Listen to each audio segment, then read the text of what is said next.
ladies. Our topic for today is the all-important topic of Avas Yisrael. And I think many times this time of year, we hear about the Gemara and Yuma test that describes why the Beis HaMikdash was destroyed. We're all familiar with this Gemara. It says that the first Beis HaMikdash was destroyed because of the three cardinal sins, Gilui Arayos, Shvichas Damim, and Avodah Zarah. And the second Beis HaMikdash was the people at the time were involved in Torah, in mitzvos, and in Gemilos Chasadim, and it was destroyed for the reasons of Sinas Chinam. And now an obvious question emerges from this, which is, if they were so involved with Torah, which does not allow sinah, mitzvos, we know that there's an avera that you're not allowed to hate other people, and Gemilos Chasadim is the ultimate chesed, the ultimate good, love. So how could it have been destroyed because of Sinas Chinam? And here we learn something which is very relevant to us in our times as well. The Sinas Chinam was very under the surface. Externally, Torah, mitzvos, organizations, gemachs, chesed, dinners. Under the surface, there was Sinas Chinam. The person who I don't get along with, the relative who I'm not talking to, the neighbor who has some friction. But it's all under the surface because out there, we do Torah mitzvos and Gemilos Chasadim.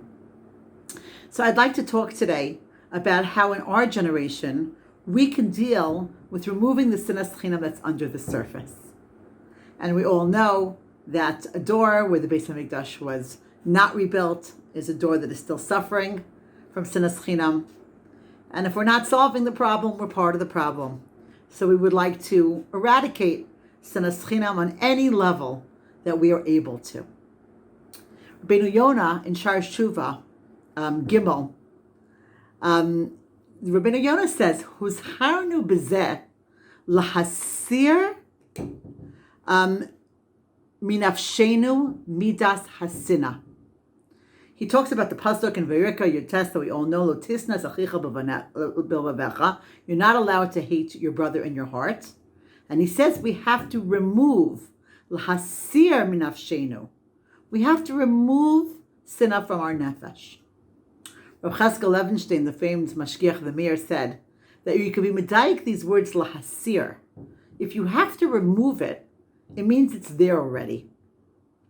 Rabbeinu Yonah is not telling you avoid feeling sinah. He's telling you that the human predicament is unfortunately that we do have some sinah, and we have to try to remove it. So that shows something about the human condition if the sinah is already there and it has to be removed. So Rav Cheskel Levenstein explains that the reason why it's part of the human condition that we have sinah is because we all have love of self. We have our egocentricity, our love of self.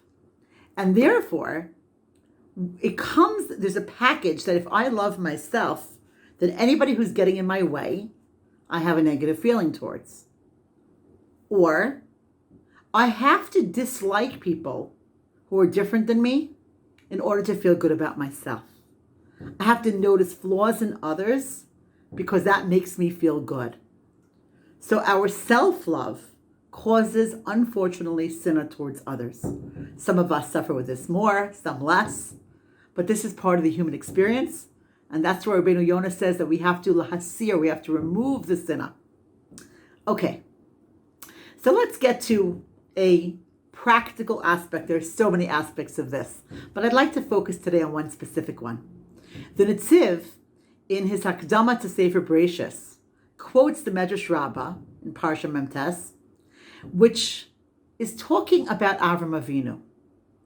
And the Medrash quotes a pasuk in Tehillim Mem Hey pasuk Ches, Ahavta tzedek v'tisna resha. It's talking about Avram Avinu according to the Medrash.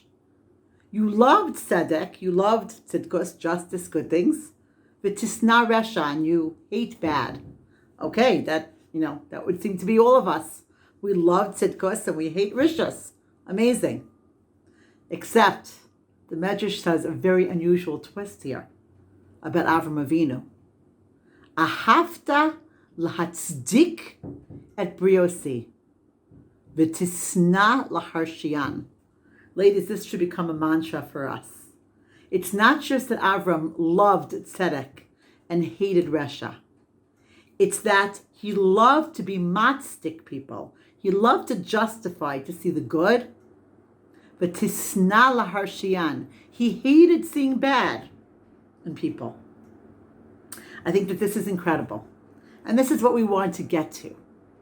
This is not about lowering our standards when we see somebody who does something that we don't agree with. It's not that I have to think that everybody does everything right. It's that I am not looking to catch them in their mistakes. Ahavta tzedek, ahavta lahatzdik. You loved justifying. You loved seeing the good in people. V'tisna laharshiyan. And you hated being in a position where you had to see bad in other people. When I read this idea, I said, wow, this is something to strive for. That we should be so happy to be able to see people doing good, or we should be so upset when we have to actually see bad in somebody. And this is like a father, because Avram Avinu was considered the Av Hamon Goyim.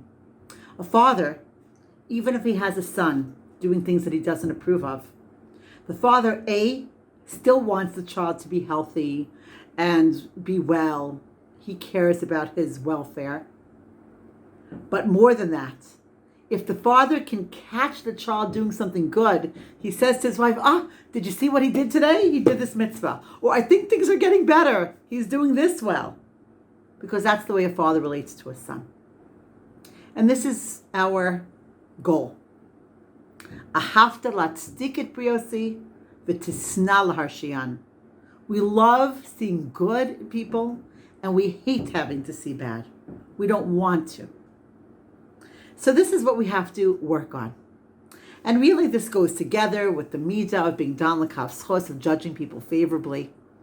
In fact, we relate to the concept of judging people favorably, dion l'kav schos, as an interpersonal skill. There is a perush on Pirkei Avos, when the Mishnah talks about Havedanis kol adam l'kav schos. Rav Yedaya Panini, who wrote a perush, she lived around the same time as the Rambam. He says something very, very interesting. He draws a parallel between the interpersonal and the intrapsychic. Let's understand. When I see you doing something that's ambiguous, I could interpret it to the good, I can interpret it for the bad.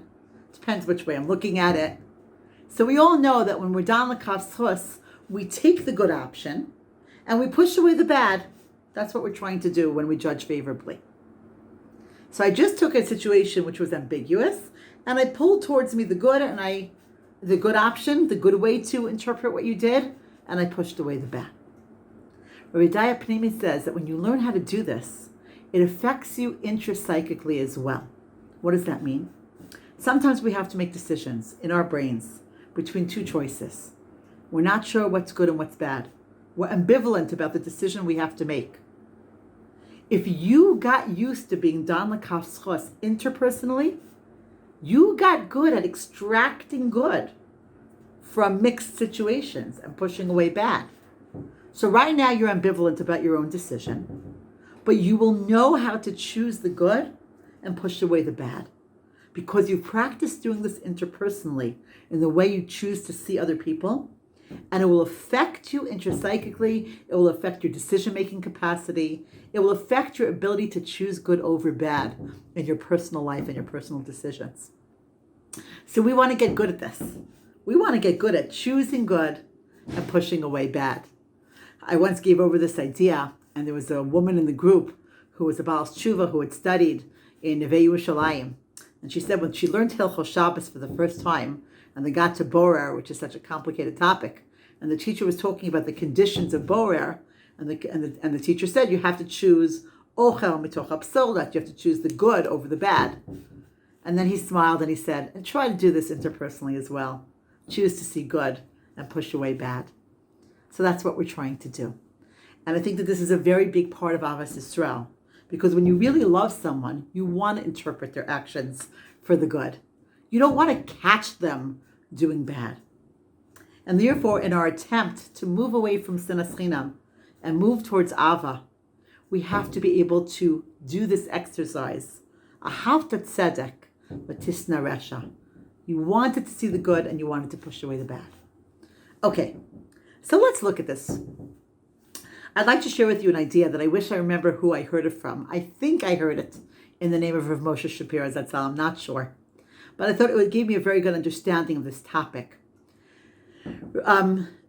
We see that there's like a big koach milchama in a person. People have this big war, this like love of war. In the olden times, it was literally with the gladiators and people fighting.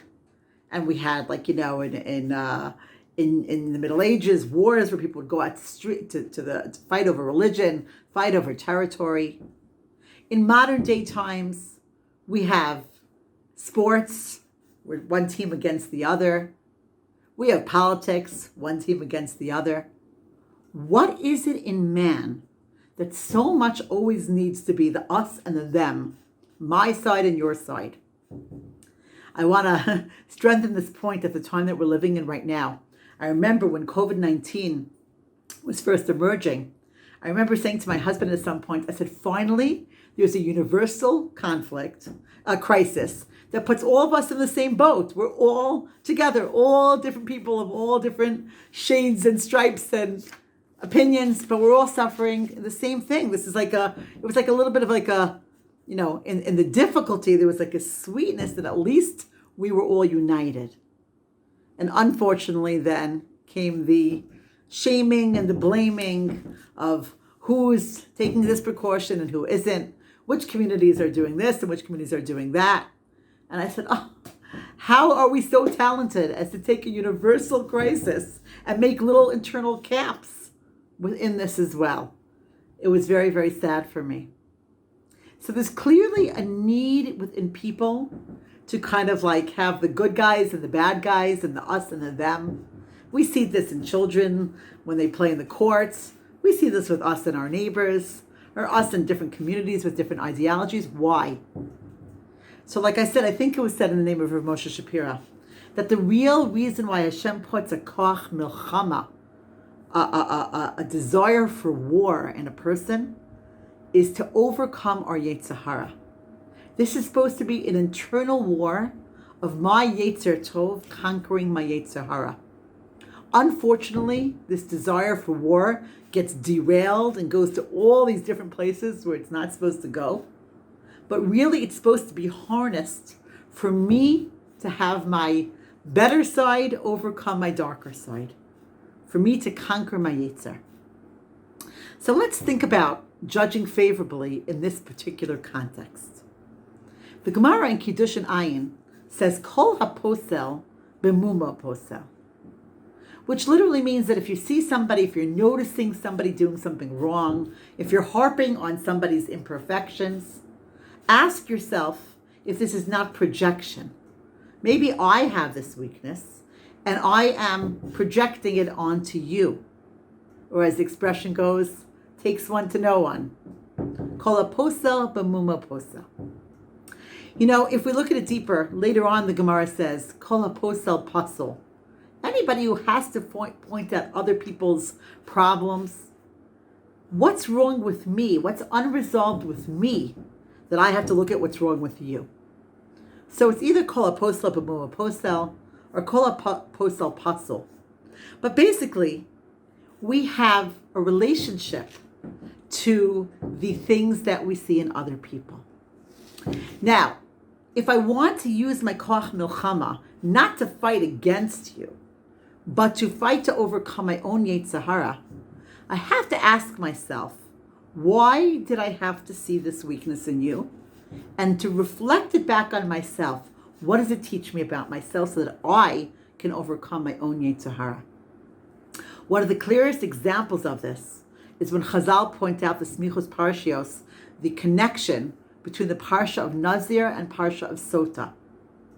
We know that the Sota was a woman who committed an immoral act, And it's right next to the parasha of Nazir, the man who decides to not drink wine. And Chazal tell us, Kol haroa sota b'kilkula yazir atzmo min hayayin. If you ever thought about this, the Nazir was an upstanding person. He hears about an immoral act, and instead of saying, oh, what's the world coming to today? Another scandal. Look at the world. In which case he just feels very holy, but he didn't really have to do anything. He just has to feel good because, point out what they're doing wrong, and then you feel good. But the Nazir didn't do that. He reflected back on himself, and he asked himself the question, would I ever commit an immoral act? His answer was no. But then when he asked himself deeper, he said, when people drink wine, they're not always in control of themselves. So maybe my conclusion from hearing about the Isha Sota is that I should not drink wine. And the Baal Shem Tov says we learn from this a very important skill. When you see negative in other people, instead of harping on it, which gives you a free kick, you just start feeling holy because look at the world is coming to today. Reflect it back on yourself and say, why did I have to see that? And what does that teach me about myself? And if it teaches you that this is not an area where you need improvement, so it also gives you a higher level of self-awareness. But at least you reflected back and you asked yourself the question. So the question becomes then, why did I have to see this?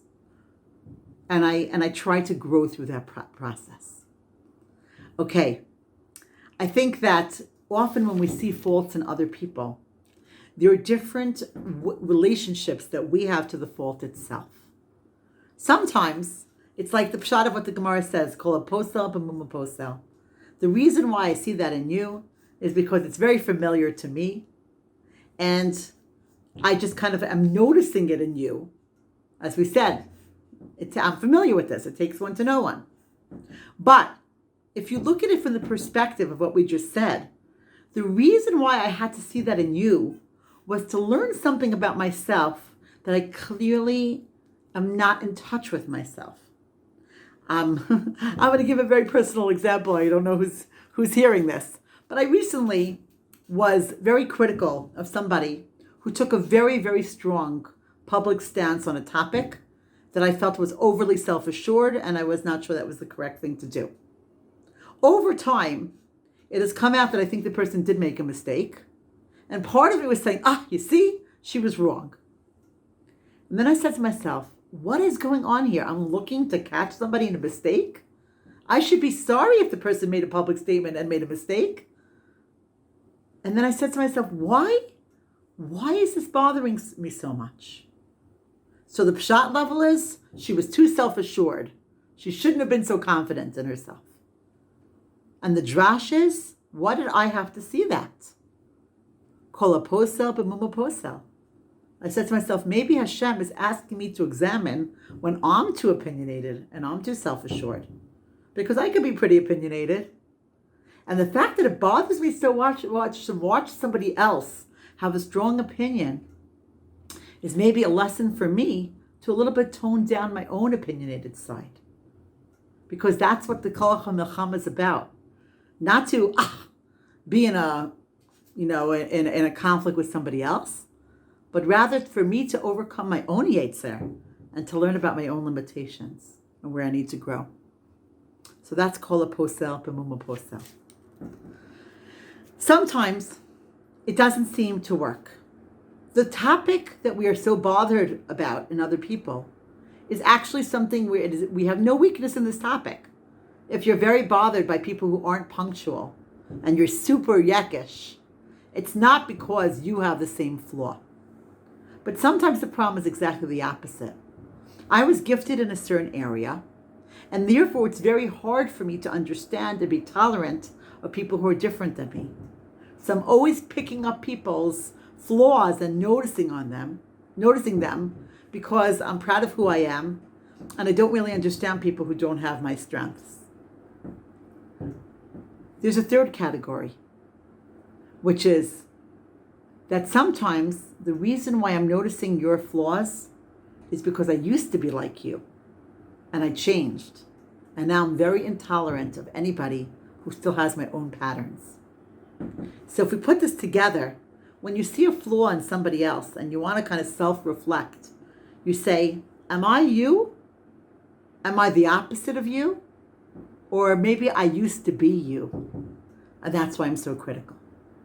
So we have to reflect back and understand this. But I'd like to go a little deeper. And we're going to use a little poetic license right now. Let's say I'm bothered by something. And as much as I try to look at my relationship to the topic, I really can't find a relationship between me and the topic. But still there's a hashgacha in the fact that I am noticing this. And I don't want to use it as negative energy towards another Jew. I'd rather improve myself and use my koach of milchama to be a better person. And I don't want to think negatively about you. So here is a beautiful idea that you can use a little poetic license and ask yourself, where do I see this flaw in myself? Maybe dressed up a little differently. Let's give an example. A certain teacher once used this method, and I heard it quoted. I just don't want to say her name because I didn't ask her for permission to use her name publicly. But somebody said to me that this teacher did a masterful job. She was teaching this idea, and she asked a student, a one-year student in seminary in Israel, give me an idea of something that bothers you, that you're very critical of. So the girl said, I can't stand it when Israeli kids, when kids in Yerushalayim they drop potato chip packages and shekel bags on the floor. Yerushalayim is supposed to be a beautiful city. And from Yerushalmi kids in Yerushalayim are throwing things on the floor. The teacher said to the girl, good. Do you throw potato chip packages on the floor? She said, absolutely not.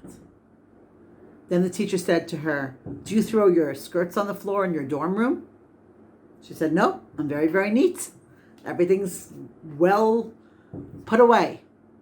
So the teacher said, well, ask yourself, do you ever drop things and make a mess? Let's think a little more creatively. So the girl was a good candidate for this assignment.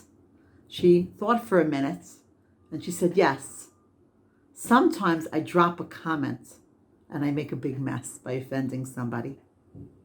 And she was quiet again. And sometimes I drop a friend and I make a big mess. So the teacher said, you see, there was some reason why you have to be bothered and notice people dropping things and making a mess. But you need to reflect back and say, why did I have to see this? And how does this help me in my milchama against my own yetzer? Not a war with you. I want to be at peace with you. But I want to fight my yetzer hara. And why did I have to see this? So this is what we're trying to do in order to create Ahavas Yisrael. We're trying to move away from our negativity. We want to see good in people.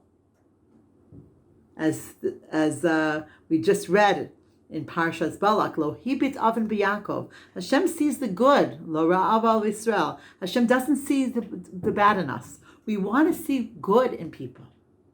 And we want to grow at the same time. So we reflect back and we ask ourselves, why is this bothering me? And how can I grow in this process? Okay, I'd like to share with you an idea from Tzvi Meyer Zilberberg, big tzaddik in Yerushalayim. Tzvi Meyer has a whole book called Dion L'Kaf Schos. And I love teaching from his ideas because Tzvi Meyer has very, very, very high personal standards and a lot of love for people who do not have the same standards as him. Dion L'Kaf Schos is not this liberal, everything goes, it's all okay. I could objectively not think you're doing the right thing, but I could love you anyway. And that's our purpose in Ahavas Yisrael. Hold on to your standards and love people the same way that parents doesn't agree with what their child is doing, but they love them, they want them to do well, and they want to catch them doing something right. So Tzvi Meyer gives a mashal for this that is really more in the male world. And since I'm speaking to a woman, I revised this to a female mashal that I made up based on what he wrote. When you see a very well-dressed person who puts a lot of effort into looking presentable, and they're walking down the street, except they don't realize that they have a run in their stocking, or their slip is coming down, or a button was left open. What do you do when you see such a person? So there's three possible responses. One response is to go up to the person and tap them on the shoulder and whisper to them that there's a run in their stocking, or that their slip is falling down, or whatever it would be. There are not that many people who do this, especially to strangers. Sometimes it's like an older lady who says, I'll just make her uncomfortable for a minute, but then I'll save her a lot of discomfort. That's category number one. If you're not going to go over and you only need one person to do that, what do other people do? Some people point, stare, call their friends, and laugh. Usually, children under the age of 5 would do such a thing. Not all of them, but some. What do the rest of us do? The rest of us look away because we feel bad. This woman clearly does not realize that this is the way she looks, and she thinks she looks fine, and I'm embarrassed for her. I'm not angry at her, I'm embarrassed for her. And I look away. And what's the next thing people often do? They often check their own clothing to make sure that they don't have a button open or they don't have a run in their stocking. Because the nature of people is that this could happen to anybody. It could happen to me too. When we look at this, when you see a flaw in another person, you have three choices. You can go over to them and point it out to them. As the Torah says, right next to Lotisnas Achicha B'Vavecha, we also learn Hochech Tochiach Es Amisecha, Vayikra Yotes. It's a mitzvah to point something out to somebody. Except we all know the het of the Rambam, that if the person's not going to take it well, then we don't do this. But sometimes there's something that somebody can do in the right way, and the person will appreciate it. You know, it's a very, very hard thing to do, to give tochacha properly. But the litmus test of giving tochacha properly is when the person says thank you and they really know that you meant for their good. And that's why most of us don't do this, because we can't fill that criteria. But for the most of us who are not going to point something out to somebody, we can gawk, point. That's the Lashon Hara. It's the thinking a lot about people's chesronos. Sometimes we're not telling it over, but we think about it, we analyze it, we obsess about what other people are doing wrong, what other communities are doing wrong. That's like a 5-year-old's behavior. Why would you want to obsess and focus and point at somebody's weaknesses? The thing that most of us should be doing is looking away. I'm so sorry I saw that in you. Because really, I'm trying to keep what the Medrash says. That we want to be matzdik. Ahavta l'hatzdik at briosi. V'tisna l'harshiyan. We don't want to see bad in people. And if we saw bad, we want to look away. When we look away, we're modestly saying, I have my chesronos too.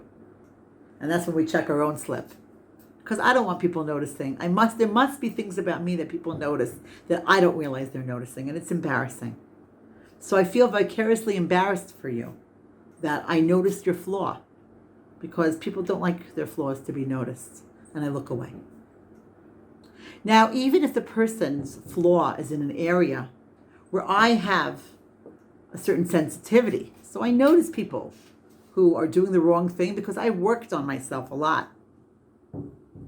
I won the lottery that this is an area of strength, or this is an area where I was inspired to work on, or my circumstances allowed me to improve, or maybe I was gifted. But either way, I won the lottery. People who win the lottery are not angry at people who do not win the lottery. So if I happen to be sensitized in a certain area, and I notice that you're not, well, I was gifted. I'm lucky. In fact, I could daven for you that you should also be gifted. Rav Tzvi Meyer recommends 2 things when you notice a weakness in somebody else. Lehit palel u lehit pa'el.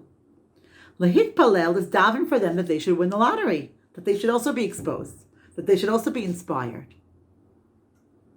But you know what happens when we put people on our tefillah list? There's a certain condescension. I'm lucky, I'm davening for you that you should be more sensitive in this area. So it sometimes creates an imbalance of condescension. So therefore, we balance out lehit palel with lehit pa'el. Lehit pa'el means to be inspired by somebody. Because maybe here I'm davening for you that you should get the gift that I have, but there are other areas where you're gifted and I'm not. And I want to be inspired by you. So we maintain the balance. Lehit palel, that people should be sensitized to areas, but lehit pa'el, for me to be inspired by them in areas of their strengths. And these are the ingredients of Avas Yisrael. I'll end by saying that Tzvi Meyer says something so beautiful. He says, when we focus on people's chesronos, it's kind of like going to a world-famous museum and going up to, let's say, the Mona Lisa or some world-famous picture, and taking a magnifying glass and going as close as you can to the painting and looking at a little speck in the corner of the painting. If you've ever seen a tourist do that, well, that's not somebody who knows how to appreciate art. Because what people do is they walk in, they see the painting, they stand back, and they take in the whole work of art. Because that's how you appreciate fine art. Rebbetzin Dina says that every Jew is a work of art. When you're hyper-focusing on his chesronos, you're like a person who doesn't know how to appreciate art. Stand back and take in the whole person, because there's a lot of beauty and a lot to be inspired by. Thank you, ladies.